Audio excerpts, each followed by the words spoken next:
Hallelujah. To God be the glory. Itong ating buhay sa Panginoong Hesukristo, tayo po ay sumasakay lang sa kanyang bagwis. We are just riding on His wings. Dahil sa ating pananampalataya sa Kanya, ay bahagi tayo niya. No? So, mapalad tayo. Basahin po natin ang Psalms 133, 1 hanggang verse 3. Praise the Lord. Behold, how good and how pleasant it is for brethren to dwell together in unity. It is like the precious ointment upon the head that ran down upon the beard, even Aaron's beard, that went down to the skirts of his garments, as the dew of Hermon, and as the dew that descended upon the mountains of Zion. For there the Lord commanded the blessing, even life forevermore. Yes. Nakita natin sa ating pagtitipon sa taong ito ng ating selebrasyon, ang unity. Nakita natin yung ating pagkakaisa. At nadama natin gaano kabuti ito at gaano ito ka-pleasant. Pag sinabing pleasant, beautiful, wonderful, happy, nandiyan na lahat ang katamisan ng ating nararamdaman. Bakit? Sa ating pagkakaisa. Sinubukan nating gawin ito, natikman natin ang sweetness, ang beauty, ang goodness, ang pleasantness, being united. At verse 2, nandyan po yung anointing ng Diyos. It is like the precious ointment upon the head that ran down upon the bird.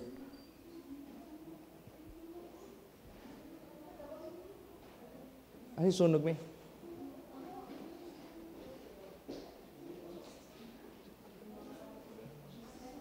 Sunog saan?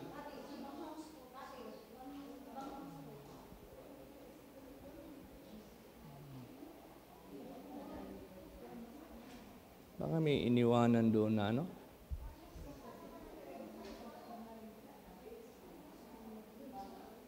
Okay na?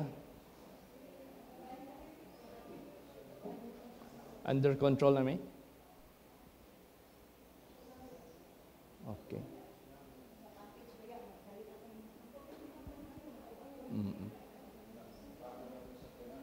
Okay na, Jay?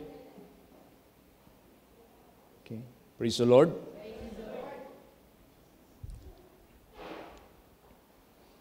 Okay.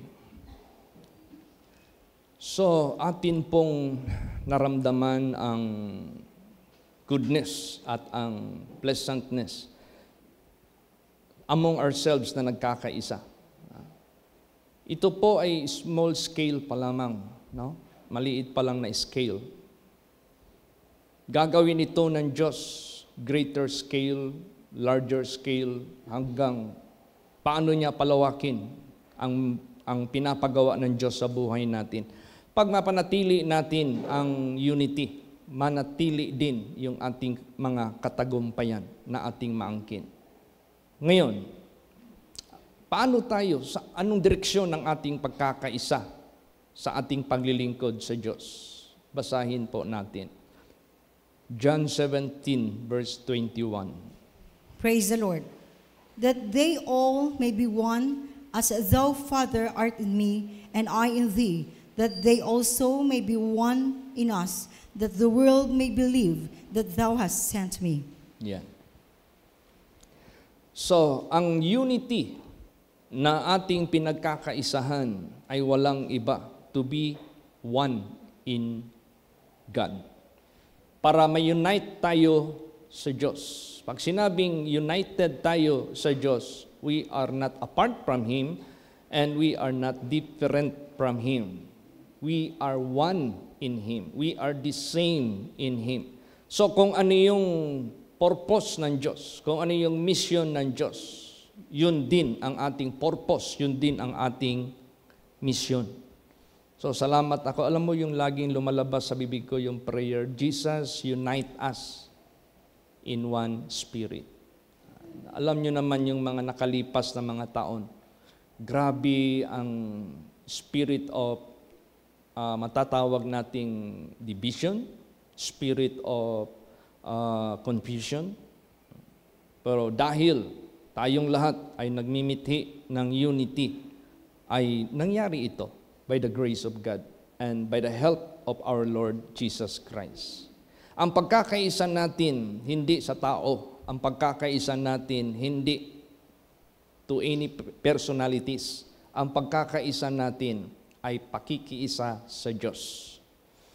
Ito ang pinakamahalaga na ating magagawa sa buong buhay natin. Pag tayo ay nagka-unite lahat diyan sa ating Panginoong Diyos, kikilos talaga, masisiyahan talaga ang Diyos sa atin, matutupad talaga ang kanyang mga pangako sa ating buhay. Praise the Lord!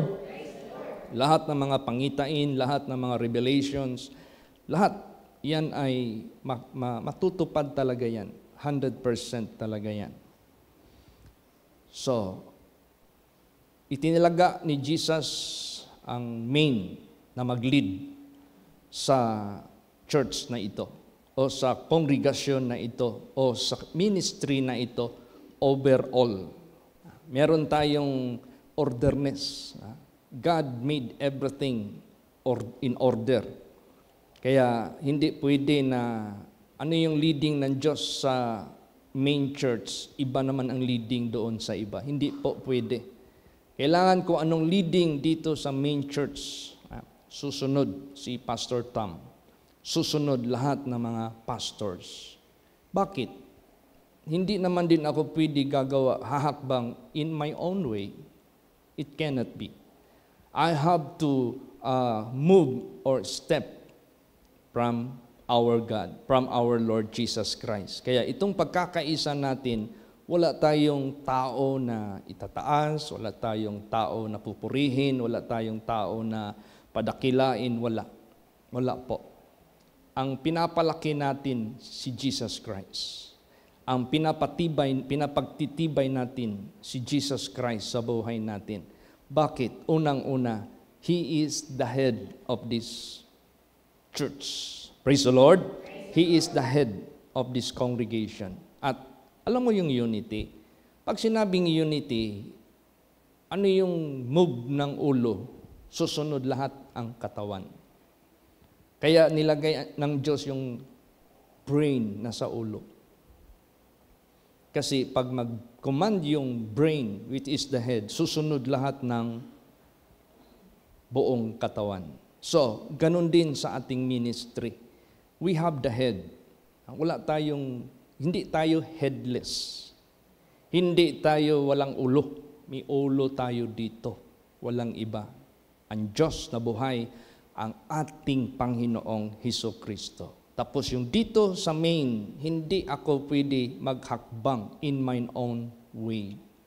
I have always to abide in His leading and guidance.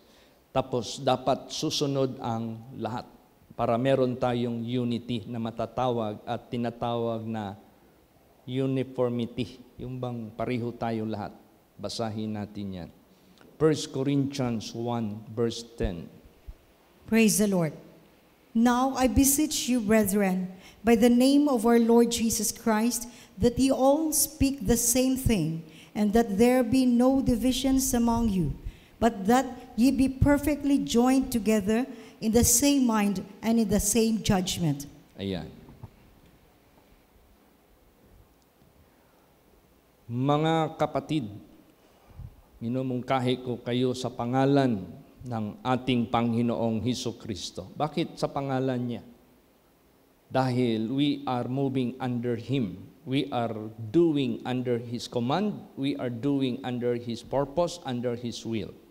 And under His power, under His authority, that ye all speak the same thing. What thing that we have to speak? Same thing. Thing or things belong to Christ. Praise the Lord. Not matter or things belong to me.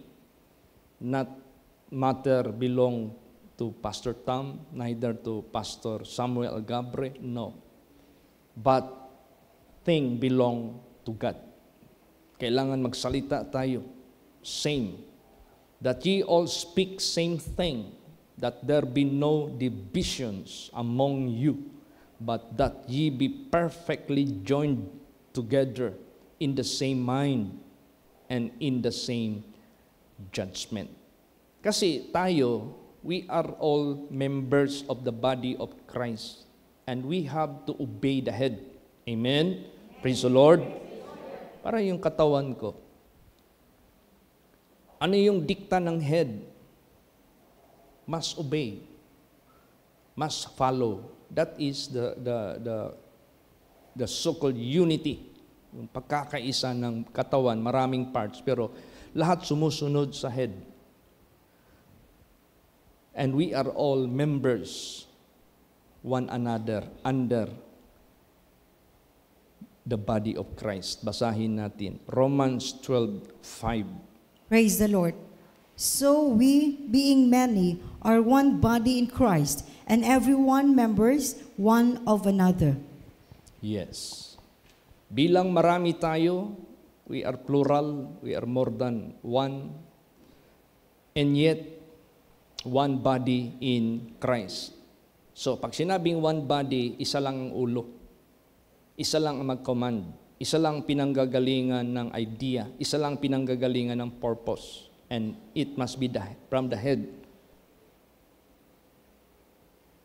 We are members one of another. We are members of one another. Ibig sabihin yan, lahat tayo kikilos under the one command of the head. Basahin natin. Ephesians 1:22. Praise the Lord. And hath put all things under his feet, and gave him to be the head over all things to the church. Yan. Nilagay niya ang lahat ng bagay ilalim sa kanyang paa, because he is above of all of among us, and gave him to be the head over all things to the church. Siya yung head. Praise the Lord. So, susunod tayo sa Kanya. Kasi hindi ba ito basta-basta? Ito pa yung ministry natin. This is not just being organized by anyone. But this is organized from heaven. Hindi ito pangkaraniwan. This is not just so-called came from any among us, galing sa atin. Hindi po. Yung kung ang tawag kay Pastor Samuel Algabre was from heaven, as I have preached yung June 15, if the calling of God to the life of Pastor Samuel Algabre was from heaven and was a legit one, so we who are under his ministry also legit din ito. So pag ito'y legit, the command, the idea is from heaven. The authority is from heaven. The power is from heaven. The finances, everything came from heaven. Siya yung magpo-provide. Kaya, importante yung unity natin. Kasi kung basahin natin yung Psalms 133:1 and 2, maliban, nandyan na yung goodness, pleasantness. Pag nagkaisa tayo, nandyan naman din yung anointing ng Diyos. Pagtapos ng anointing ng Diyos, alam mo, pag mag-preach ka, walang anointing, it is pointless. Pag ikaw nag-pray ng masakitin, alam mo yung nagsimba kanina, first time I met her, di talaga makatagal. Mag-upo lang, di makatagal. Pero kanina halos hanggang umuwi na lang sila. Nung tinanong ko siya dito, kumusta yung naramdaman mo nung naprihan kita? Wala na. Isa na lang naiwan. Yun na lang sa mata niya banda. Sabi ko, gradual healing para magbalik ka dito. Praise the Lord. Para ma-discover mo pa ang more deeper and important things sa buhay mo. So anong sunod sa anointing? He will command the blessings. You know, Without God's blessings, without God's empowerment, without God's provision, without God's protection, without God's direction, without God's guidance sa buhay natin, wala tayong kakayahan mag-stage ng worldwide mission.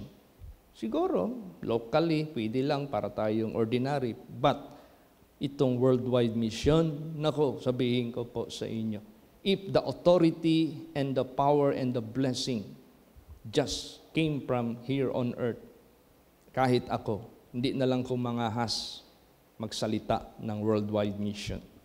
But if it is from heaven, if it is from our Lord Jesus Christ, doon ang gagaling sa Kanya ang blessings. Pag sinabing blessings, the signal go. Pag sinabing blessings, all the assurance of success and victory.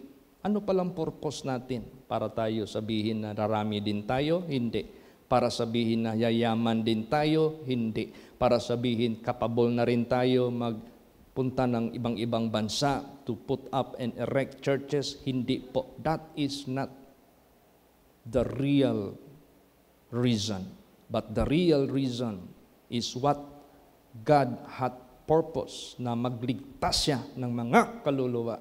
That is the reason why we will be going all nations. Praise the Lord. Pagliligtas ang pinag-usapan dito.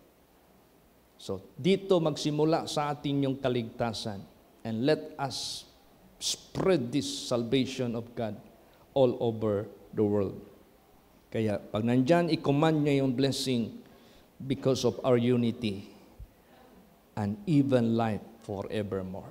Yung pinaka-main na goal ng Diyos. Bakit niya tayo tinawag? The first thing, God called us to obtain the salvation.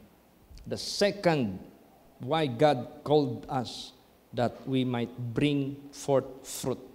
And that fruit must remain. What fruit is that? The salvation. Para tayong puno, being saved. Bubunga tayo ng saves. Maraming mga ligtas. Yan ang main objective ng Diyos sa ating ministry. Praise the Lord. Only God can do it that the world may believe and accept that we are sent by God. Ang Diyos lang ang makakagawa na ang mundo tanggap nila na tayo ay pinadala ng Diyos. Siya yung gagawa ng paraan. Ang pinaka-importante, saan man tayo padala ng Diyos, the world, the people of the world will realize and understand that we are sent by God. Yan ang pinaka-importante. Basahin natin yan. John 17, verse 21.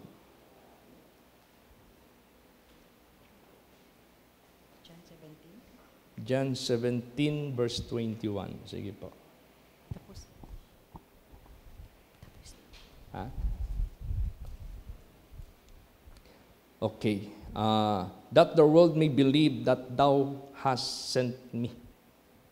See, paano naniwala ang mundo na si Jesus pinadala ng Diyos? Because He was accompanied by God. Sumasama ang Diyos sa Kanya. Tayo rin, paano tayo tatanggapin ng mundo na tayo'y pinadala ng Diyos? Dahil ang Diyos ang siyang nahayag sa buhay po natin.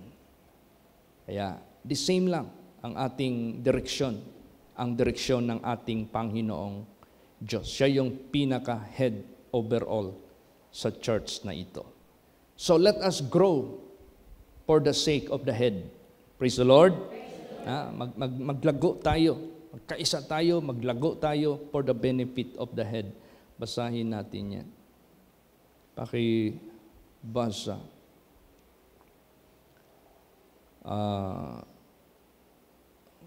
Okay, Ephesians 4:15 hanggang 16. Praise the Lord. But speaking the truth in love may grow up into Him in all things, which is the head, even Christ.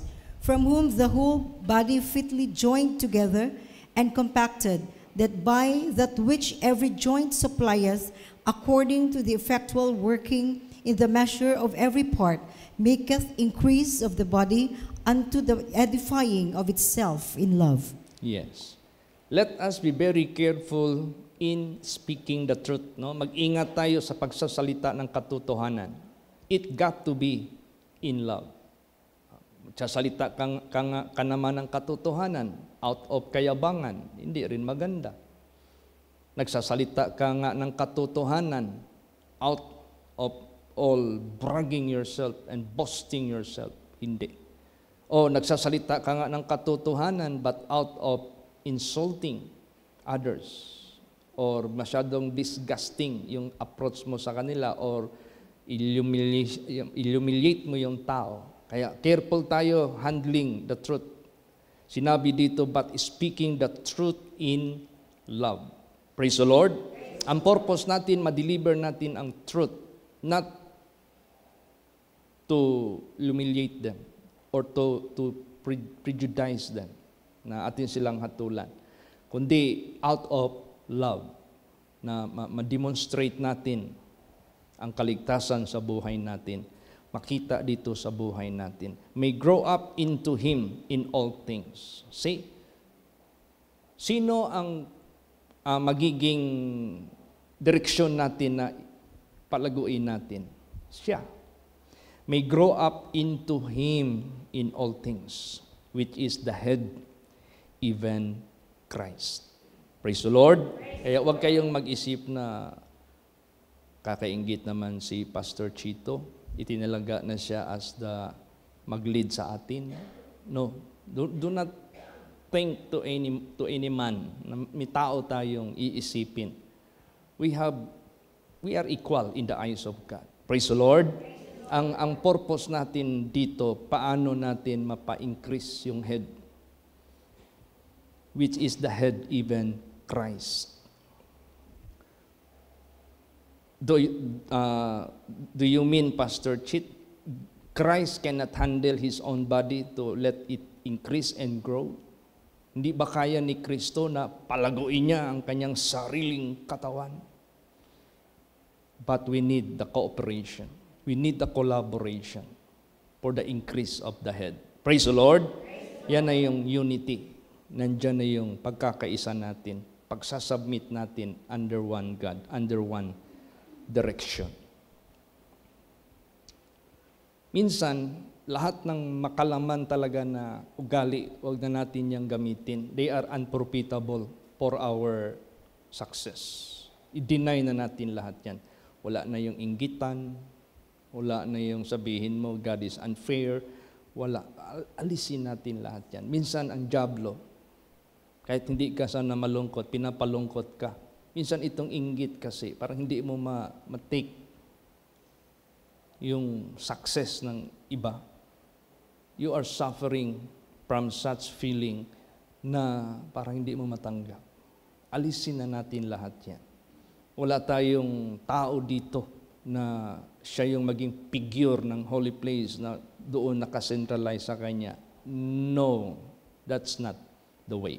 Praise the Lord. Ginawa lang ako ni Jesus Christ as instrument. Sisidlan lang ako to lead you. Ganun lang. Ganun lang kasimple. But it's about me, I'm nothing. It is all about Him. Di ba may awitin? It's all about Him. Praise the Lord. It's all about Jesus. Doon tayo magkaisa para mag-increase yung head na yan. From whom the whole body fitly joined together and compacted by that which every joint supplieth, according to the effectual working in the measure of every part. The part has measurement. May small, may large, may medium, may super maliit, meron ding super great. May measure tayo lahat kung saan tayo nilagay ng Diyos part of this body of Christ. Kailangan ito magkaroon ng mahigpit na pagkakaisa at lahat ng every part na yan must join together Praise the Lord. Kailangan mag-join tayo together in one purpose, in one mission, in one vision, which is the head, from our Lord Jesus Christ. Magkaisa lang talaga tayo. Working in the measure of every part, make it increase of the body unto the edifying of itself in love. Laging nakahook tayo sa love, itong ating gawa. It was the love of God He came to save us. And it is by the love of God we do the service of the Lord. Praise the Lord. Lagi nakahook up tayo sa pag-ibig. And remember, charity in Vietnam. Charity thinketh no evil. Charity suffereth long. And it is kind. Charity. Nandiyan na lahat ang kindness. Huwag tayong mabahala sa ating pangangailangan. Our completeness and our sufficiency is in us, which is God. Basahin natin. Colossians 2:10. Praise the Lord. And you are complete in Him, which is the head of all principality and power. Yes. Ye are complete in Him, which is the head of all principality and power. We are complete in Christ. We are complete in Him. Nandiyan na sa Kanya ang authority or principality and power. No one may hold the head. Wala sa atin dito mag-hold ng head. Natulad sa inako ni Mr. Q. Inako na niya yung pinaka-head. Ultimo pangalan daw ng ama, pangalan na raw niya. Dito hindi yan pwede mangyari at hindi dapat yan mangyari. No one must hold the head from among people or men. Praise the Lord. Walang sino sa atin na maghawak sa ulo na yan. Yung titulo na yan. O yung mag-usurp ng authority that he is the head ko. No. Let none will do it. Dapat walang gagawa niyan. Basahin natin. Colossians 2:19. Praise the Lord. And not holding the head, but which all the body by joints and bands, having nourishment, ministered and knit together, increased with the increase of God. Yes, walang maghawak sa posisyon na yan. Kundi lahat ng katawan, body of tayo, we are members of the body of Christ. Who are those member of the body of Christ? Apostles, prophets, teachers, helpers, governments, diversities of tongues. Yun nga, ang lagi kong pinoproclaim. Time will come, ang i-ordain dito, it's not only one color, which is, saan ba tayo nabilong na color? Brown. Praise the Lord. But time will come, there will be yellow, there will be black, there will be red, there will be white. Different colors. That is the fruit of the diversity of tongues. Kasi each color represents another tongue. Praise the Lord. Or different from each color, different tongues. Kaya darating yan, ang Diyos ang gagawa niyan. To God be the glory. So, let us unite for the increase of God. Para mag-increase pa ang part ng Diyos sa pagliligtas ng marami pang mga kaluluwa. We are complete in Him, remember. We are not lack at all. Hindi tayo magkukulang magpakailan paman. Kaya ingatan natin ang bawat karnero na ipinagkaloob ng Diyos sa atin. Basahin natin. Acts 20:28. Praise the Lord.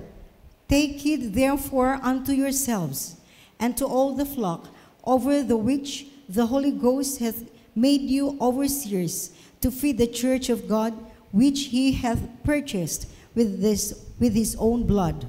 Yeah. This is the reason why we establish churches in every congregation.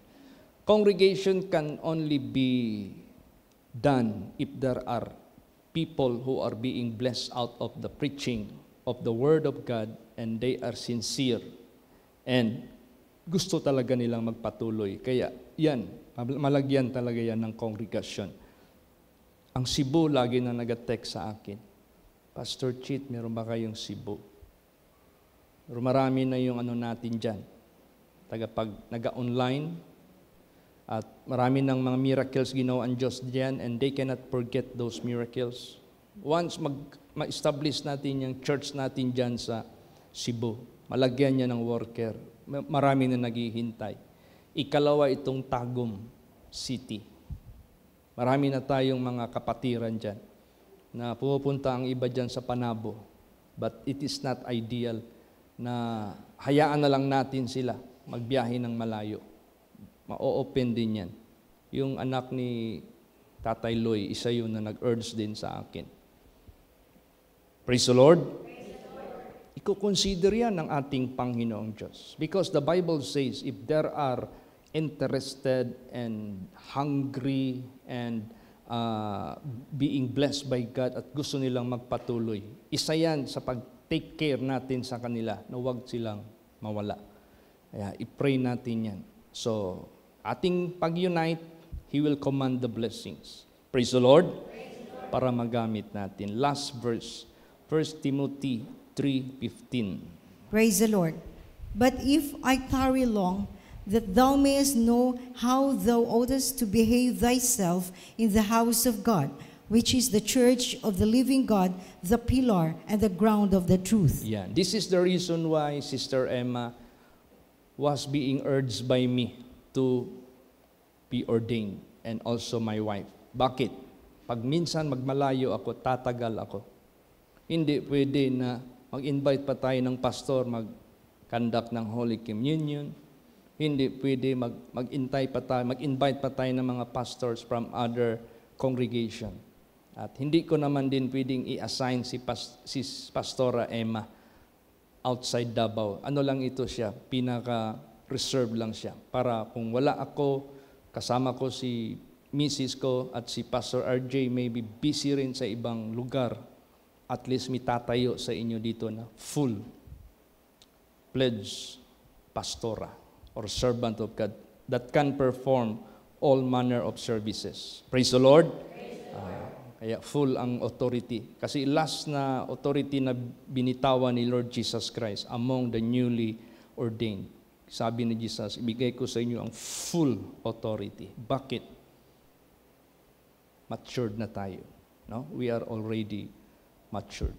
We can handle all those services. Sa tagal pa naman ang panahon ninyo na paglilingkod.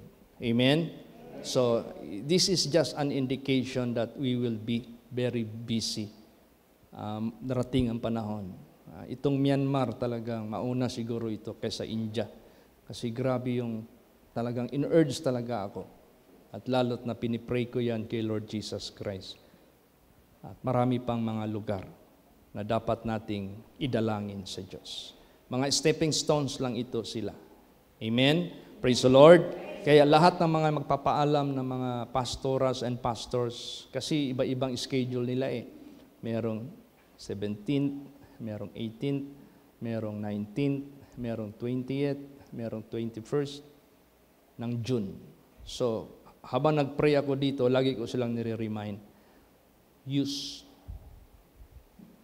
the magical word. Parang magic. Jesus is more than a magic. Magic is always by tricks. Trick ma lang yan. But He is more than that. Ano yun? Speak it, and it shall come to pass. Kaya sabi ko sa mga pastors, anong nakikita ninyo na challenges at pangangailangan sa inyong ministry, as long you are obedient and have the faith, absolute faith to God, magsalita kayo, anong gusto ninyong mangyayari. Mangyayari lahat yan. As long as within, in the will of God. Praise the Lord. It's impossible for us to travel Sandakan, all of pastors, to have a major conference. It is impossible for us to have major conference in Canada. But I speak it because I believe with God nothing is impossible.